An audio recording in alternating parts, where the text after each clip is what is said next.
Hi there, my name is Pamela and I breed British Shorthair cats in Perth, Western Australia. I've been breeding and exhibiting my cats since 2004 and I'm even a cat show judge. I'm passionate about the cat fancy and I want to share my knowledge and experiences with you so that you can enjoy your hobby as much as I do. That's what the Cat Breeding for Beginners podcast is all about. In this series, I'm taking a moment to answer some of the most regular cat breeding questions I get asked every day. Hopefully the answers will help you too. I'm also covering some topics that are important to new cat breeders so that you can start out on the right foot. Some of the episodes are scripted and some of them are off the cuff. The audio is both good and bad, but the main thing is the information, and I'm sharing it in whatever way I can with you in mind. I listened to something online the other day and it was a person talking about some of their first experiences as a new breeder. And it came up, and it's something I've heard a lot and I've heard it from a lot of people, but it came up that their first experience was pretty negative. And they, I think it was they went to a cat show and it was people were mean to them, people wouldn't talk to them, people were rude to them, that kind of thing. And I hear this a lot. I hear this a lot that, I'm a new breeder and established breeders won't help me. Established breeders are mean to me. Established breeders are rude to me, that kind of thing. And there was just this big us and them thing. And I hear it a lot and I really don't like it. I really don't like the idea that there's an us and a them. Because if you want to start thinking of it in that way, really, that includes me because I'm an established breeder. I've been an established breeder for a very long time. I've been breeding since 2004. And I have loads of friends who are also established breeders. And I've got to tell you, most of us are actually really nice people. We actually are very welcoming and very accepting of new people. The problem is that, there are a few people out there that maybe aren't sharing our point of view, but I don't want them to be able to turn people like you off this hobby because it really is a great hobby and I love everybody to be involved in it. So I wanted to talk about that negativity and just really tell you that it doesn't always have to be that way, but maybe explain to you a little bit about why it is that way. Now, something that I hear a lot is that I'm a new breeder, the established breeders won't help me. The reason they won't help me is because they're protecting their business, that they don't want to compete with me. They don't want the competition. And that comes up a lot. And it's actually kind of not true. I mean, I'm sure it is true for some people out there. What you're asking for is an established breeder has been breeding for a long time. They're not protecting their business because it's not a business. It's a hobby. It's something they do to enjoy. It's a hobby. It's not a business. It's not a financial consideration. It's not like it's another shop that's opened up next to your shop. That's not how it works. But what they're protecting and what they're looking after is definitely an investment. So they are looking after their investment. They are protecting their investment. And what that investment is it's a lot of money because it costs a lot of money to breed cats. It's a lot of time because it takes a lot of time to breed cats. And also it's pretty much a big chunk of their heart because it takes a lot of love to breed cats as well. So if you've invested all of this time, money and love in your hobby and someone comes along and says, "Hi, can I please have a piece of that?" then you're probably going to say no because, it's something that you've built over a long period of time and you don't necessarily have to say yes. The new person doesn't automatically have a right to what the established person has. So that's where that sort of comes from. But this attitude of they're protecting their business, it really does get up my nose because that's not what any of us are doing. And the other thing is when a new person comes to you and says, "Can I have a piece of that?" Well, the reason you don't say yes is because that person hasn't proved themselves. You don't know what they're like. And I'm not saying that person's bad. What I'm saying is that a lot of people have been bad in the past. So a lot of breeders who have been established for a while have been burnt by somebody behaving in the wrong way and they just don't want to go down that path anymore. So they're like, "Well, come back to me when I know what you are and who you are and what you're about and then we can work together." But they're not just going to jump in and hand over, like I said, money, time and love that they've put in over a number of years to someone that they don't know whether that person's just going to take it and kind of treat them badly afterwards. So that's really what that's about. It's not protecting business. It's just protecting, I don't know, your efforts, what you've done, and your legacy even, when you think about it. Because if you've been established as a breeder a long enough time, your legacy is that your cats will appear in other people's pedigrees. Your cats will go forward. You've got hundreds of cats out there that you've bred that are in pet homes making people happy. It's kind of a big deal to be someone who's put in all that work and have that. You don't really want to, I don't know, sacrifice bits of that to give off to other people. So that's that. And then the other thing that comes up is they don't want the competition. They don't want the competition. I got to tell you, as a established breeder and someone who's really into showing, I am really into showing. I travel interstate to show my cats. I show my cats a lot locally. I'm really into it.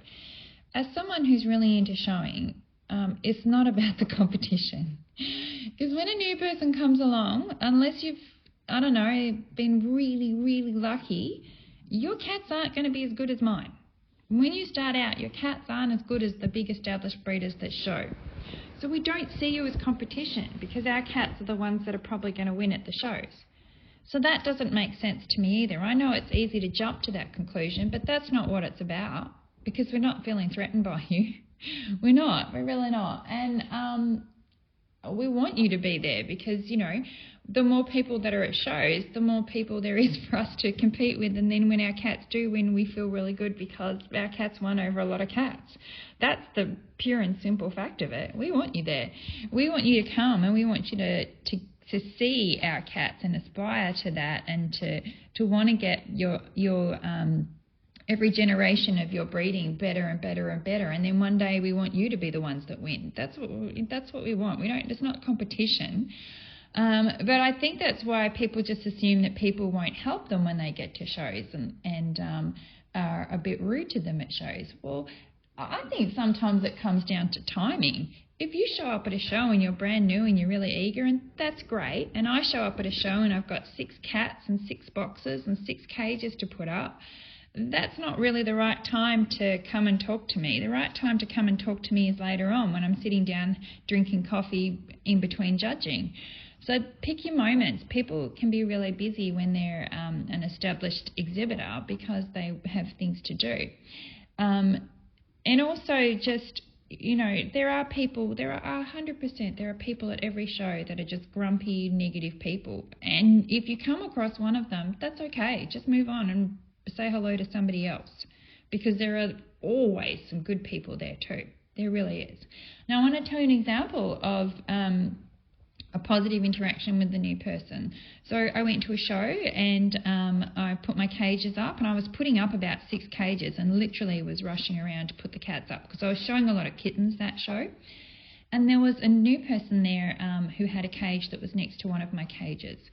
And she actually, it was a bit weird. I felt like a bit of a rock star actually. She said, "Oh, are you Pamela?" And I said, "Yes." And I realised I said, "Have we met before?" And she said, "No, but I've seen your videos and I made these show curtains using your videos." So she actually used, I have a video, if you haven't seen it on YouTube, I have a video of me making show curtains. And since putting it up, a lot of people have told me they've used it. So she had a fabulous set of show curtains there. I was so happy for her. They look really good. And it was her first show and her cat was there for the first time.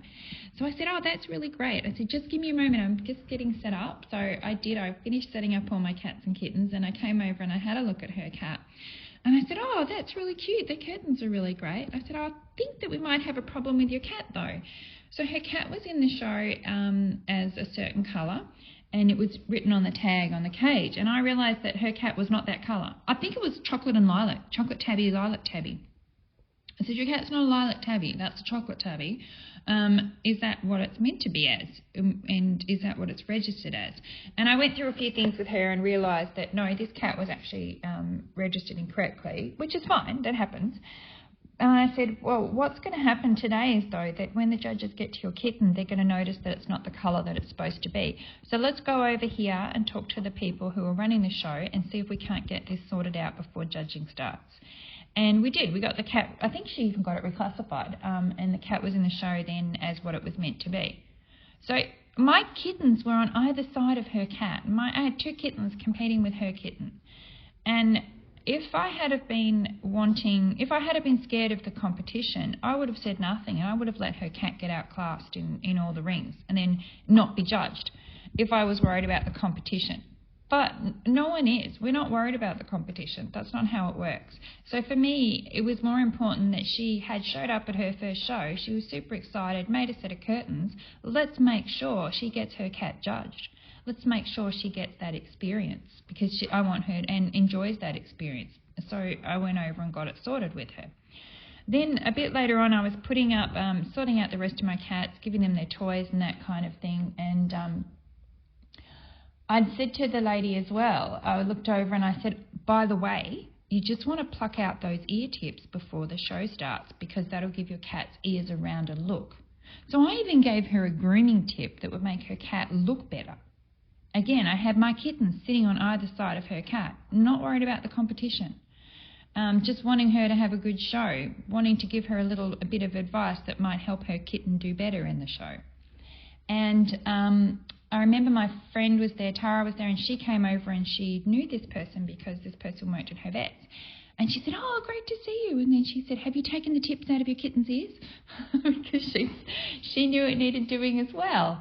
And then I think I was talking to one of our other members, another member of Cats United that was there, and we were talking, and I said, oh, there's a new person over there. She's got a new kitten. That's exciting. And he said, oh, yeah, I saw her kitten before. I think we were over at getting the colour sorted. And he said, have you told her to take the tips out of its ears? So even he was telling me that as well. So there's a bunch of us British Shorthair exhibitors all about to compete together in this show, and all we're really concerned about is making sure that this new person who's come along, that two of us have never met in our life, was going to have a good experience and have a good day. And she did tip the kitten's ears, and it did pretty good. It did okay. From memory, I don't think it beat. I think it was one of the three of us that actually had a kitten that won that particular section. But it did place, so I'm pretty sure it would have placed over the top of some of my kittens, and that was fine. I have zero problem with that. When you really are a true exhibitor of cats, when you go to a show, you want the best cat to win. It doesn't have to be yours. It just has to be a good cat. You want a good cat to win. And maybe you might be a little bit disappointed that your cats don't win. And I absolutely feel that way when my cats don't win. I feel disappointed, but I don't feel anything towards the cat that won, because the cat that won must have won because it's better. And you can normally look at it and see, yes, it's better. So it's not about the competition. It's just about the fact that, timing, I think, comes down to a lot of it, and also people's personalities. So not everybody is going to be as warm and friendly as the little group of people that I hang out with. If you come across that negativity, and if maybe your cat is in a breed and there is someone there that's grumpy and unhelpful and being rude to you or whatever, that's fine. Just move on. And if it's not in your section, if you're struggling and feeling like you're not feeling welcome in the section where you're showing your cat, go and watch some other cats being judged. So I will often, at shows, if I'm not feeling it down in the short hair section where my cats are, I will leave my cats there and go and watch the long hair judging. I've got a couple of friends that are showing in the long hair section. I'll go watch their cats be judged and talk to them. That can be really good, because if you move outside of your breed and even your section at a show and make friends outside of that, those people don't, if you do feel that it's competitive in the section that you're in, those people will be more welcoming because you're not competing with them. Your cats are not next to theirs. Your cats are not in their section. Your cats are different to theirs.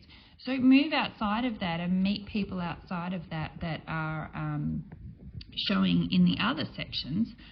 And people know people. So once you become, friendly with a group of people, you'll meet other people. And yeah, there are some really negative people in the cat fancy. I'm not going to lie about that. But don't tar us all with the same brush. Because established breeders, we seem to be I know you guys, I know most of you guys listening don't feel this way, but I hear it a lot that, established breeders, we're sort of seen as the enemy. We're the bad ones. We're the ones that won't help the new ones. And an us and them attitude. And I really don't like it. And I will say that my audience, obviously for cat breeding for beginners, is beginner breeders, new people. It's there right there in the title, I think someone said on Facebook the other day. It is. But if you look at my audience, when I look at the names of people that are following me on Instagram, that are following me on Facebook, that are commenting on my posts, that are commenting on my YouTube videos, I look at the people's names and I'm like, well, I know who that is. And that person's been breeding longer than me. Longer than me. That person has been breeding, I've been showing at shows and I've seen that person at shows as long as I've been exhibiting. That person there is someone that shows and their cats do really well at shows, or that person is a really great breeder that's been breeding for 15 years. I'm seeing these people in my audience because they're really good people and they're interested in learning something new. They're interested in being involved in the cat fancy. They're people that are, not just staying at home and breeding and not being part of the cat fancy. They're out there and they're part of it. And they're also willing to contribute as well. And they'll comment and give us their wisdom that they've learned over years and years of breeding, and they're open to sharing. And so to me, it's like saying that all established breeders won't help new breeders. No, there's people out there that are absolutely amazing. You just have to find them. They really are. And, people that are generous with their time, people that are generous with the knowledge that they have. And even if they're not necessarily generous with their cats, if you get to know them and get to talk to them and get to, be part of their, be part of the cat fancy really, and show that you're willing to contribute and willing to help and willing to do things, then maybe later on you could be part of that group of people that they do share cats with, because people do form into little groups and they do help each other in little groups. And those groups are not fixed. People come and go out of those groups. In WA, I've been breeding British Shorthairs for years and years and years and years, but it's only in the last couple of years that I've sort of found my tribe, if you like, and that's what you've got to do. You've got to find your tribe. And it's made up of a couple of established breeders and a couple of new breeders, and when we go to shows and we see each other, it's really great, and we help each other and we welcome new people, and if those new people seem to be a good fit for us, then those people will become part of our tribe. And there's people that haven't been a good fit for us and they haven't become part of not my tribe, our tribe, it's not me. And they have maybe gone off and found a different tribe that they are suited to. And that's okay too. Because it's about finding like-minded people that you fit in with. It's about friendships, it's about relationships, it's about networking. It's not really that, it's about the cats, yeah, that's why we're doing it, that's the hobby. But the social side of it is really good and really big part of it as well. So there are many, many, many, many, many wonderful established breeders who are more than willing to help anyone. But you got to pick your moments. You've got to not be too greedy with what you're asking. You've not got to be too needy. If someone's really needy and wants information after information after information after information, you kind of think, well, I'm not breeding the cats for you. You're going to have to go out there and do your own research and do your own finding out your own answers along the way as well. You've got to accept that, yes, there might be some people at shows that for them it really is about the competition, but for the rest of us it's not. We don't see you as a threat competitively. I don't mean to be, that sounds really rude and a bit arrogant actually, saying it that way, but it's true. If you've been breeding for, 30 years, you would expect that person to have cats that are of good quality, and you would expect that person to be showing their cats that are of good quality. They've probably got a lot more cats that they own, whereas a new person comes along, they show the cats they have, and they only have a couple of cats at that point. So they're showing the cats they have, and unless they happen to have got one that's really good, chances are those cats are not going to be of the same standard as the person that's been breeding 30 years. So it's just a fact that it's unlikely that your cats are going to be that competitive with our cats. And so the other thing is as well, like I said, at that particular show, I was setting up about 6 cages because I was showing a bunch of kittens. Now, when I show a bunch of kittens, sometimes I bring kittens just because they're cute. sometimes I bring kittens because they're fun.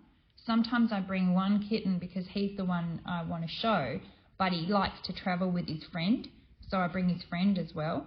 So as an established exhibitor, established breeder, I might be showing cats that are not of super great quality. So if you are a new person and you come along and you beat me and you compete and you place over those particular kittens, I don't care, because I actually know the quality of them is not that great. I might be willing to pay the $35 entry fee just to have that kitten there because it's really cute. And I have a lot of people come to shows to see my cats and kittens because, you know, I post on my social media that I'm there, so I might as well show up with stuff for them to look at. So I don't even get upset if you do place over me, because those ones aren't my special ones that I've bought, you know.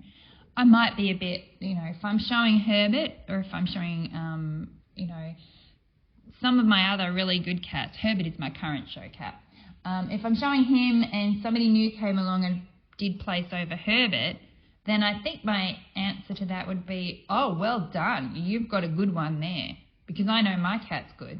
So if you did beat my cat, I think I'd be like, wow, I'd be impressed. I wouldn't be upset. I wouldn't be jealous. I wouldn't be upset that you've showed up and be mean to you because I don't want you to be there next time because I want my cat to win. I think I'd be impressed. I think that's what I would be. Yeah, so we don't want to, you know, if anybody gives you that feeling that they're trying to chase you away from coming to shows and stuff, well then just move on. Find a different group of people to sit with. Find a different section of the show to go and watch. If that's just the whole feeling for the whole show, then just don't exhibit with that group of people. I've had that where I've gone to shows and I've felt just completely unwelcome, just like, what are you doing here? We don't want your cats here. I have actually felt that at a show. Sorry, two of my cats are fighting. Stop it. Teddy and Petey. They're so naughty. They're play fighting on the bed. I've been to cat shows where I felt completely just like this whole vibe that everybody there is going, why is she here? She doesn't normally come to our shows. What is she doing here? She's coming to our shows to take our prizes. I really have felt that way. But guess what? I wasn't a new person. I wasn't a new person at all. I think I've been breeding 15, 16, 17 years at that point. I wasn't new, but I got that feeling. So that feeling's not necessarily because you're a new person. That feeling might just be because the people that are organising that show or the association that show's with is just that. That's just how they are. So I just don't go. I just don't go to those ones anymore. I pick the ones that I want to go to based on how the experience is, and if it's good, I'll go, and if it's not, I won't. Yeah, that's kind of how it works. So it might be that maybe that feeling is there, but it might not be anything to do with you personally. It might just be the way that the group of people, that's their tribe. Their tribe is like that, and so you don't want to necessarily be part of that. But the negativity of us and them, new people versus established breeders, I don't like it. I don't think it. I understand why people come to that point, but really the reality is that it shouldn't be like that. And if you look a little bit deeper, it isn't like that. It's very superficial to think like that. We're all people. Everybody's different. Come and meet us. Come and talk to us. If you don't like this person, then maybe you'll like that person. And there's room for everybody at cat shows. There's room for everybody to be a breeder. You shouldn't feel like anybody's trying to stop you doing it because they don't want to compete with you or they're protecting their business. It's not about that. It's not about that at all. Every new breeder, if they stick it out and stay and start breeding, it only takes a couple of years and then you're not a new breeder anymore. And then you're one of us. You're an established breeder. So you're on the other side of the fence. So maybe it's a matter of getting to that point and then you can see it a little bit more clearly and your perspective will shift. So that's just my thoughts for today. I hope that was interesting to you. I'd love to hear your comments about that. Maybe you've had a negative experience and you want to talk about it. There's plenty of ways that you can have a chat about that with myself or the other people that are listening to this podcast. You can leave comments on whatever platform that you're listening to this. You can leave comments on Facebook, on my Facebook page, and you can leave comments on Instagram, on my Instagram account, and they're both Cat Breeding for Beginners. And you can also maybe go to my website and check out my new mini course. It's a stud cats mini course with everything you need to know about keeping stud cats. As a new breeder, I know that's a really hot topic for people. So that's available now from my website. My website is catbreedingforbeginners.com. And my Stud Cats mini course is there available to purchase. It's 14 videos, jam-packed with information, but not super long, so that you'll get a lot out of it just by listening along, a little bit of extra information. And I think it'll really open your eyes about what stud cats really are, what they're about, what you have to do to keep them, and everything from when you get them as a kitten to when you retire them as an adult, and everything in between. I hope you enjoy it. So that's on my website at catbreedingforbeginners.com. And make sure you subscribe, because I'd love it if you got these podcasts every time they came out. I'm enjoying the fact that people are getting something out of them, and I love hearing your comments as well. Okay, bye for now. Thanks for listening to the Cat Breeding for Beginners podcast. Make sure you visit my website at catbreedingforbeginners.com for lots more information. You can sign up to my email list and stay tuned as my Cat Breeding 101 online course is coming soon.